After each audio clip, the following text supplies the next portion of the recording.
एक बार एक गांव बादली में एक मॉल बनता है। गांव वाले नए मॉल को देखकर बहुत खुश हो जाते हैं। अरे भैया, जब से ये नया मॉल बना है मजा आ गया है। सब चीज एक ही जगह से मिल जाता है, नहीं तो बड़ी दूर सामान के लिए जाना पड़ता था भाई। सही कहते हो भाई, लेकिन हमका तो नई नई छोकरियां और फैशन देखने में मजा आवत है। माल की तो बात ही निराली है। उसी गांव में पुत्तन और महेंद्र नाम के दो दोस्त रहा करते थे। महेंद्र थोड़ा मन चला था। महेंद्र अपनी गाड़ी लेकर पुत्तन के पास जाता है और बोलता है, अरे पुत्तन, नए मॉल में घूमने चलेगा क्या? सुना है वहाँ नई नई और सुंदर लड़कियां आती हैं। हाँ महेंद्र भैया, आपका ठरकी पना कब जाएगा है? जब देखो लड़की लड़की करते रहते हैं। उम्र देखो, 2 बच्चे का बाप हो गए हो, कब सुधरोगे हैं? उम्र हो गई आपकी तो। यार ज्यादा ज्ञान मत पेलो, चलना है तो चलो, नहीं तो मैं अकेले जा रहा हूँ, बता रहा हूँ। अरे रुको भैया, हम भी चल रहे हैं। इसमें क्या है? दिल पे मत लो यार, हैं? आप तो बस बुरा ही मान गए, बस बताओ। ऐसा कहकर पुत्तन भी महेंद्र के साथ मॉल के लिए चला जाता है।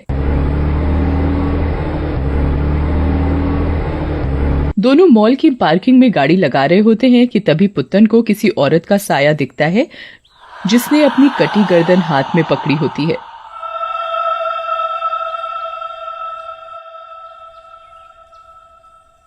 महेंद्र भैया, भूत है, भूत, वो देखो, औरत देखो भैया, वहाँ पर है। महेंद्र इधर उधर देखता है लेकिन उसे कोई दिखाई नहीं देता। पुत्तन भैया, सस्ते नशे करना बंद कर दो, लगता है भाभी घर पर नहीं है, तभी औरत चिल्ला रहे हो। नहीं भैया, नहीं महेंद्र भैया, नहीं, सही में एक औरत थी और उसके हाथ में एक कटा हुआ सर था। तभी पुत्तन को वो औरत फिर से दिखती है और वो चिल्लाता है, महेंद्र भैया, वो देखो फिर आ गई, भागो रे। ऐसा कहकर पुत्तन भागने लगता है लेकिन महेंद्र वहीं खड़ा रहता है और उसे कोई नहीं दिखता। इसके मॉल में न जाने के बहाने भी अजीब है। इसे लग रहा होगा कि कोई गिफ्ट ना देना पड़ जाए, कंजूस कहीं का। चलो अकेले ही घूम के आता हूँ। फिर महेंद्र अकेले ही मॉल घूमने लगता है, लेकिन अकेले होने की वजह से उसका मन नहीं लगता और वो बोर हो जाता है। इस पुत्तन की वजह से मजा ही नहीं आ रहा है, घर ही चलता हूँ, कल फिर किसी दूसरे दोस्त के साथ आ जाऊंगा। ऐसा कहकर महेंद्र अपनी गाड़ी के पास आ जाता है और दरवाजा खोलकर बैठ जाता है। लेकिन जैसे ही वो गाड़ी में बैठता है, उसके साथ वही सरकटी औरत आकर बैठ जाती है।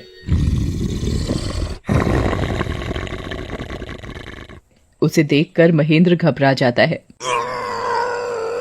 कौन हो तुम? तुम वही हो जिसे अभी पुत्तन ने देखा था? मैं वही हूँ जिसे तेरे दोस्त ने देखा था।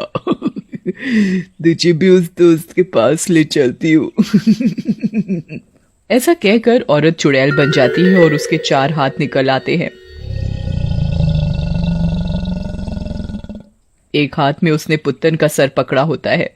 ये तो मेरा दोस्त पुत्तन है। क्या किया तुमने इसके साथ? अभी पता चल जाएगा। ऐसा कहकर चुड़ैल महेंद्र का भी सर उसके धड़ से अलग कर देती है।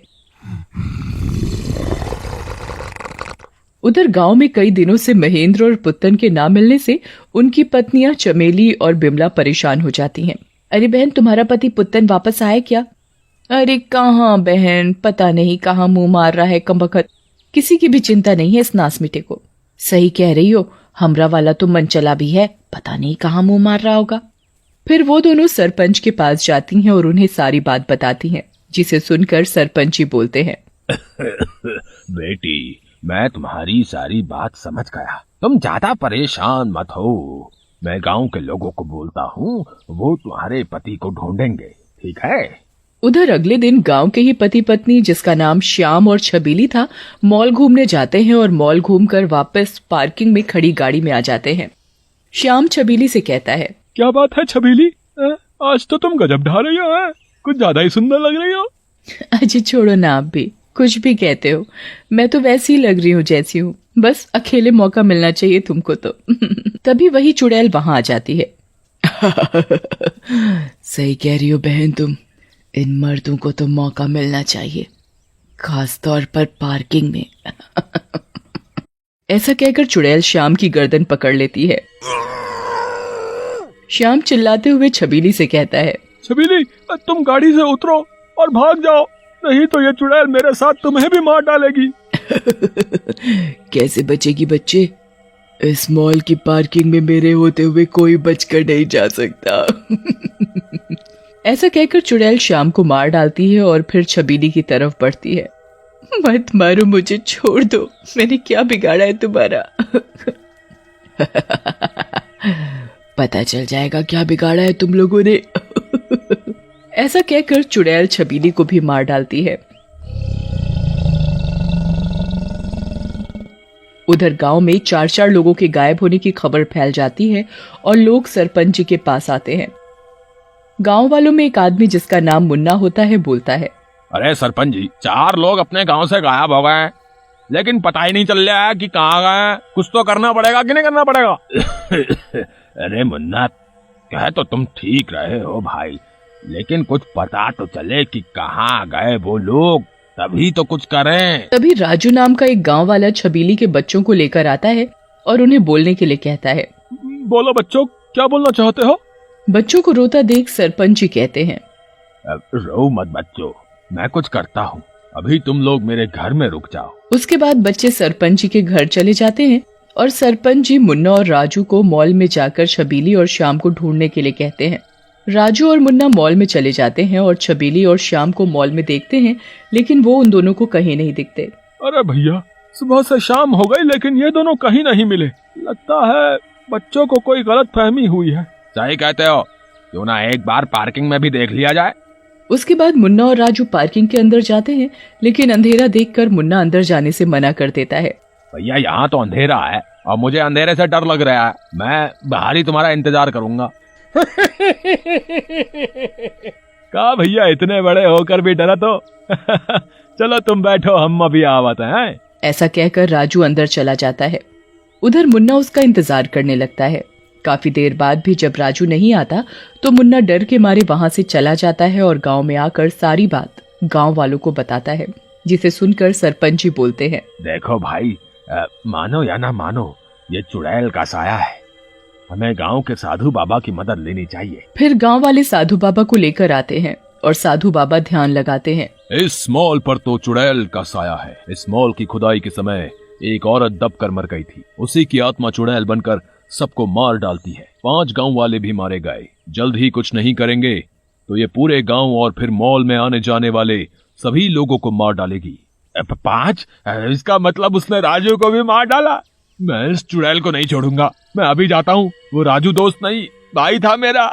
नहीं नहीं मुन्ना, ऐसे पागलपन और गुस्सा मत करो, वो बहुत ताकतवर है, हम सबको मिलकर एक साथ लड़ना होगा।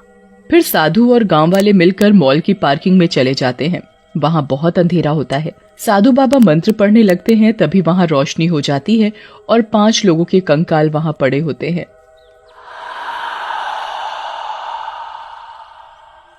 हे भगवान, ये कैसी चुड़ैल है? इसने तो गांव वालों को नोच कर उसका मांस खा लिया।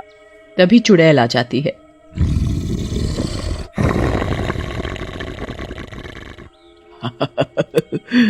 आओ मेरे शिकारो, मुझे पता था तुम लोग आओगे। चुप कर चुड़ैल, तूने इन बेगुनाह गांव वालों को मार डाला, तुझे इसकी सजा जरूर देंगे। तुम जैसे टुच्चे आदमी के बस का कुछ नहीं है सरपंच। तुम सब मरोगे। ऐसा कहकर चुड़ैल सरपंच जी की तरफ बढ़ती है, लेकिन तभी साधु बाबा अपने पास से एक रुद्राक्ष की माला निकालते हैं और चुड़ैल के ऊपर डाल देते हैं। चुड़ैल तड़पने लगती है।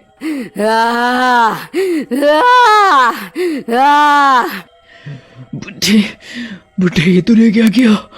मुझे जला डाला। छोड़ दे मुझे।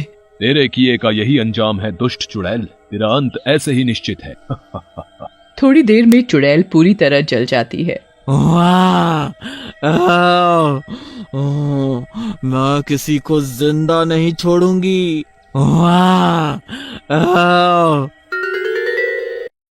एक जंगल में एक चुड़ैल रहा करती थी। वो बहुत खतरनाक और खूंखार चुड़ैल थी। वो आते जाते लोगों को अपना शिकार बनाती और उनको अपने बरगद के पेड़ पर ले जाकर मार कर खा जाया करती थी। एक दिन चुड़ैल रूप बदलकर एक सुंदर औरत के रूप में लकड़ी काट रही थी। तभी उसने देखा कि एक मुसाफिर वहां से गुजर रहा है। समझ नहीं आ रहा कि ये लकड़ियां अपने घर तक लेकर जाऊं तो जाऊं कैसे। ये इतनी सारी है और मैं अकेली, क्या करूं? अगर मैंने लकड़ियों को यहाँ छोड़ दिया तो ये रात में खराब हो जाएंगी। बारिश इन लकड़ियों को खराब कर देगी। मुसाफिर उसकी ये बात सुन रहा था। वो उसकी बात सुनकर उसके पास गया। क्या मैं आपकी सहायता कर सकता हूँ? तुम मेरी सहायता करोगे? तुम्हें तो कहीं और जाना होगा ना, तुम लेट हो जाओगे। किसी की सहायता करने से मैं इतना लेट नहीं हो जाऊंगा। चलो, मैं ये लकड़ियाँ पहुँचाने में तुम्हारी मदद कर देता हूँ। सुंदर औरत उस मुसाफिर को लेकर अपने बरगद के पेड़ पर बने घर में चली जाती है। आप थोड़ी देर बैठो, मैं आपके लिए चाय बना देती हूँ। बाहर मौसम खराब है, थोड़ी चाय पी लोगे तो अच्छा लगेगा। एकाएक सुंदर औरत अपने असली खूंखार रूप में आ जाती है और गुस्से से लाल होकर कहती है, अब नहीं जा सकता तू। अब तू कहीं नहीं जा सकता। आज मैं तुझे अपना भोजन बनाऊंगी। उसके बाद वो चुड़ैल उसको मारकर खा जाती है। अगली सुबह वो बंजारन का रूप धारण कर एक बार फिर जंगल में घूम रही होती है और एक मुसाफिर को आता देख वो पैर में कांटा चुभने का नाटक करती है। हाय, मेरे पैर में तो कांटा चुभ गया। अब मैं घर कैसे जाऊंगी? हाय राम, कितना दर्द हो रहा है। यहाँ तो कोई है भी नहीं जो मेरी सहायता कर सके। चीख पुकार की आवाज सुनकर मुसाफिर का ध्यान उस बंजारन की तरफ जाता है। कितना खून निकल रहा है। ओह, ये कांटा कहाँ से मेरे पैरों में चुभ गया? हाय राम, कोई तो मेरी सहायता करो। क्या हुआ आपको?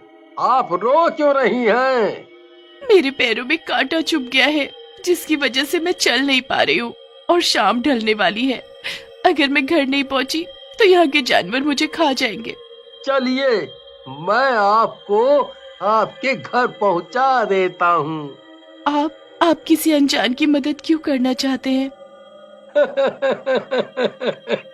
एक इंसान होने के नाते हमारा ये फर्ज बनता है कि हम एक दूसरे इंसान की जरूरत में उसकी सहायता करें। चलिए, मैं आपको आपके घर छोड़ देता हूँ, इससे पहले अंधेरा हो जाए।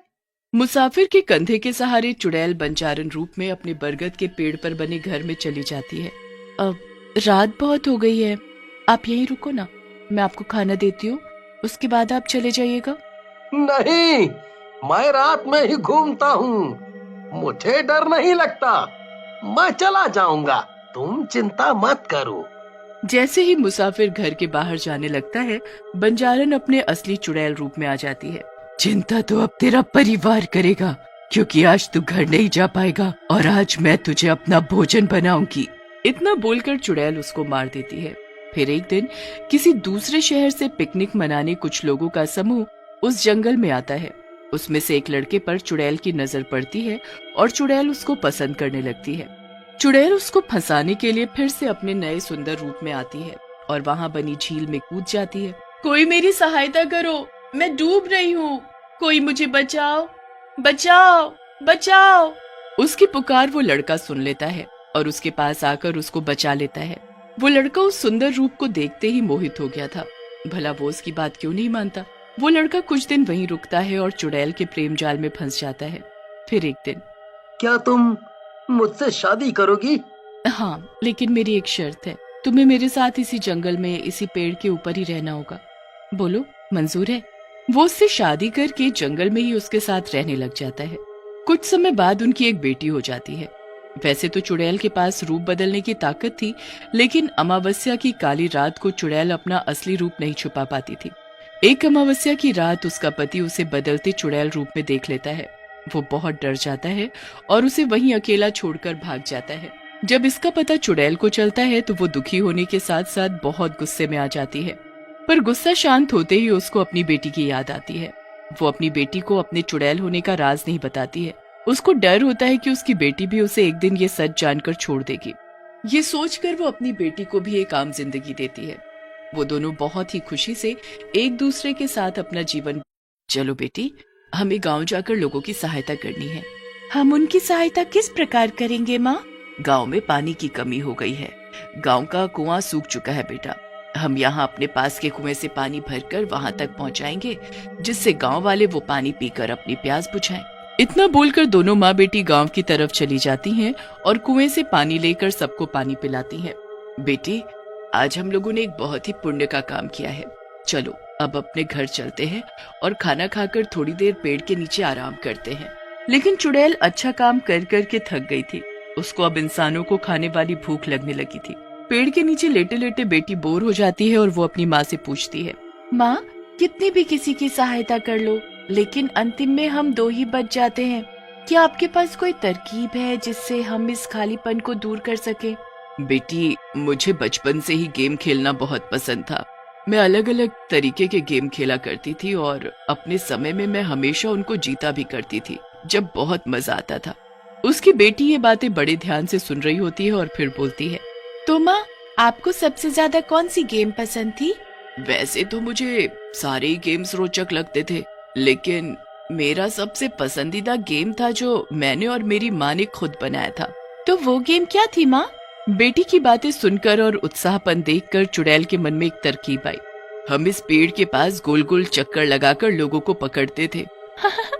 ये तो बहुत मजेदार गेम है माँ, मुझे भी खेलना है। हाँ बेटी, जरूर, लेकिन एक बात तो मैं तुम्हें बताना ही भूल गई।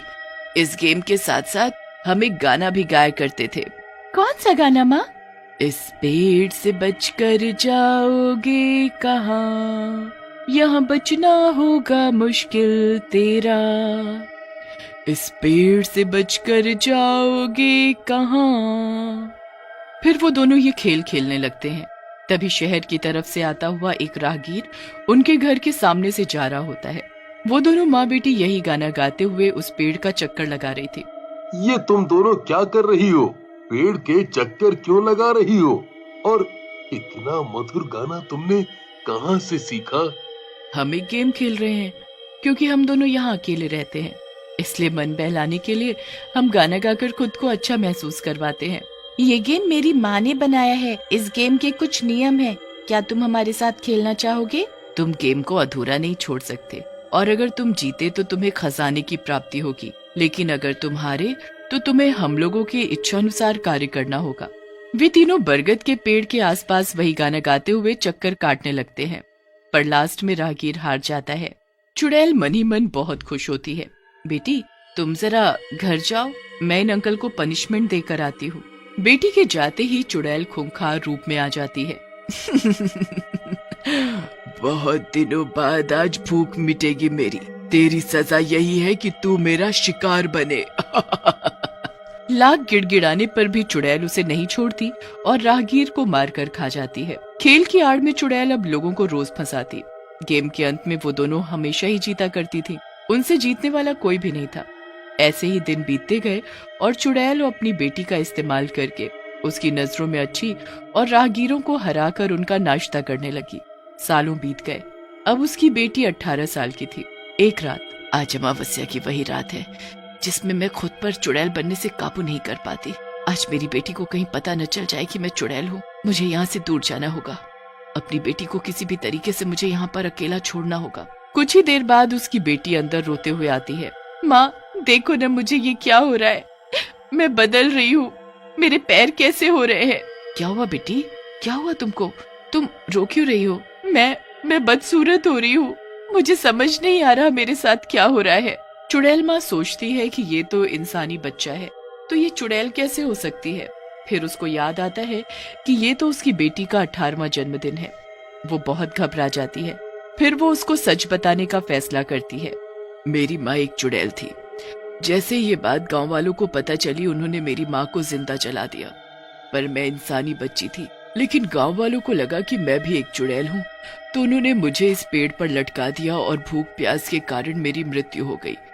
मेरी आत्मा यहीं भटकने लगी, पर क्योंकि मेरी माँ चुड़ैल थी, उस कारणवश मेरी आत्मा में ये ताकत आई कि मैं भी चुड़ैल बन सकूं, और अपनी माँ का बदला लेने के लिए मैं एक खूंखार चुड़ैल बन गई। अब अगर तुम चाहती हो तो तुम एक चुड़ैल की तरह जीवन व्यतीत कर सकती हो, वरना तुम फ्री हो यहाँ से जाने के लिए, क्योंकि तुम्हें बरगद के पेड़ पर रहने की कोई जरूरत नहीं है।